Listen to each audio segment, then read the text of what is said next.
Gilbert Montagné fait partie de ces artistes qui ont marqué durablement la chanson française. Avec des titres emblématiques comme On va s'aimer ou les Sunlight des Tropiques, il a su conquérir plusieurs générations grâce à son énergie et son style reconnaissable. Mais au-delà de ses succès musicaux, c'est surtout son parcours personnel qui inspire profondément. Non-voyant depuis sa naissance, il a transformé cette particularité en véritable force, au point qu'elle fait aujourd'hui partie intégrante de son identité artistique. Invité par Bernard Montiel sur la radio RFM, le chanteur s'est exprimé avec franchise sur son handicap. Lors de cet échange, il a tenu à revenir sur les circonstances de sa cécité, souvent mal comprise. Loin d'être liée à une erreur médicale, sa situation trouve son origine dans les conditions de sa naissance. Né très grand prématuré, à seulement 5 mois et demi de grossesse, il pesait à peine 900 grammes. Sa survie a nécessité des soins intensifs immédiats.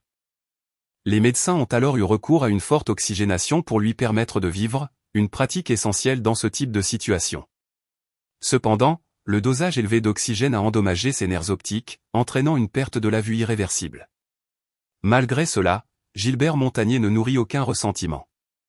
Bien au contraire, il exprime une profonde reconnaissance envers le corps médical, soulignant que ses interventions, bien qu'imparfaites, lui ont tout simplement sauvé la vie.